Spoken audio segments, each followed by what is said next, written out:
Hello, I'm Ratna and today we are going to do subject-verb agreement. In English, subject-verb agreement seems to be a very big problem. Most people, at some point of time or other during their conversations in English, they make errors in subject and verb.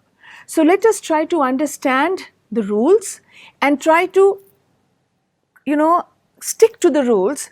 So then even, of course, man is, it's human to err, it's very human to make errors, but at least we can minimize our errors, right? So let us do subject-verb agreement. So what is subject-verb agreement?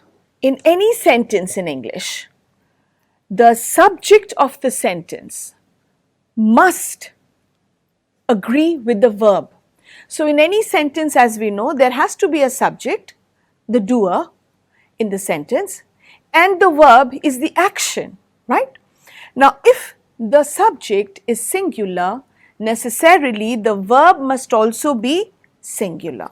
So, a single subject takes a singular subject takes a singular verb, and a plural subject takes a plural verb.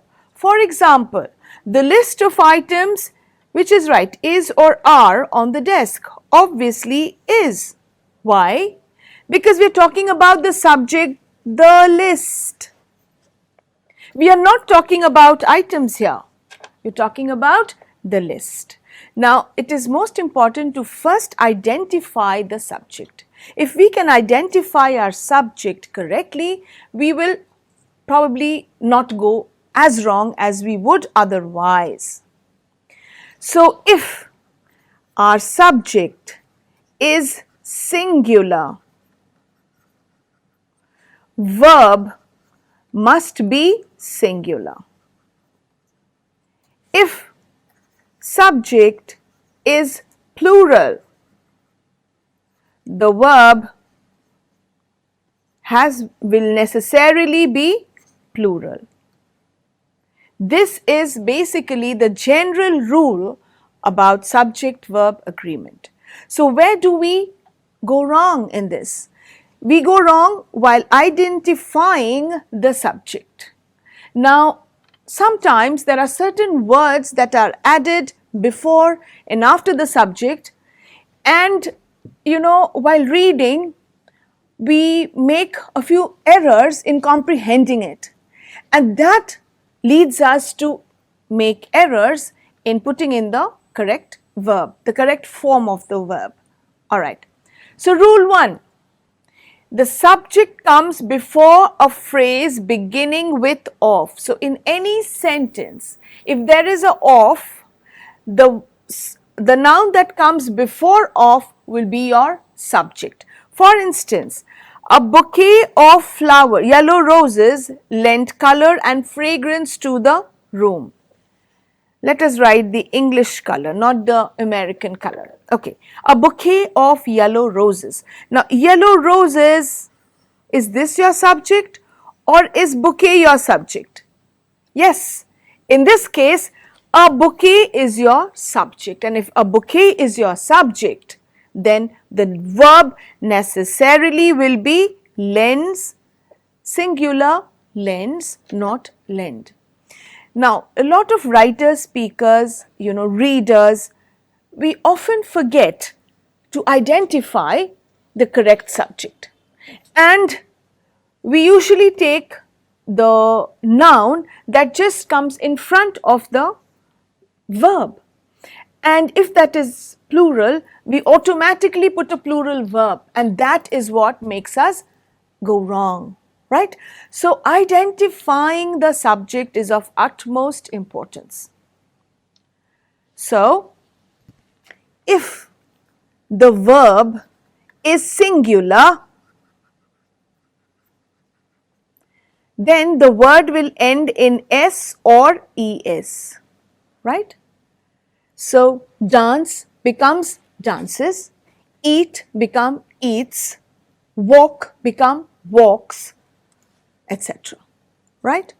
And if the verb is plural, then it remains as it is, no S or ES. There will be no S or ES, right? So rule 2, two singular subjects connected by or, either, neither, nor. So either and or, neither and nor, they go hand in hand, right? So if there are two singular subjects, mind you, singular subjects, both have to be singular, and they are connected by with either or either or, neither nor, then what will happen? The verb will take a singular form.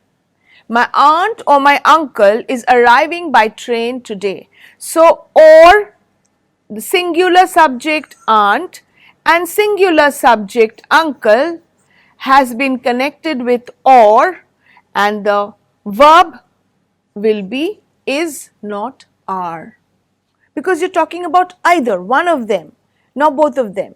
Had this not been or and been and, it would be two, the verb would have been different, right? Neither John nor Carmen is available because they are both single people, one person. Either Kiana or Casey is helping today.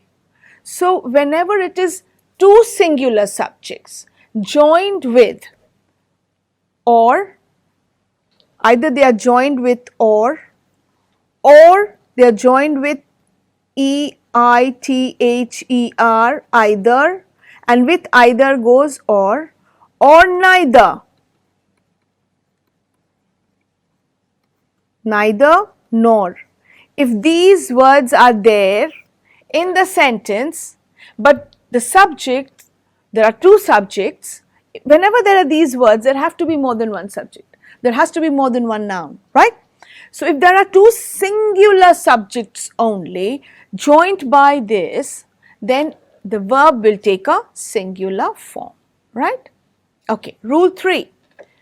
The verb in an or, either or neither nor sentences agrees with the noun or pronoun closest to it. So whether it is or, either, an, or, either, neither, but there are two subjects and they need not both be singular. One could be singular, one could be plural, or both could be plurals, or whatever. Now, subscribe to Bright Tutee course at ₹1 per day only. Download Bright Tutee app from Play Store and get the online courses prepared by competent and experienced teachers for different education boards of classes 6 to 10. Bright Tutee courses are available for the subjects of Math, Science, Social Science, English and Hindi in English and Hindi medium.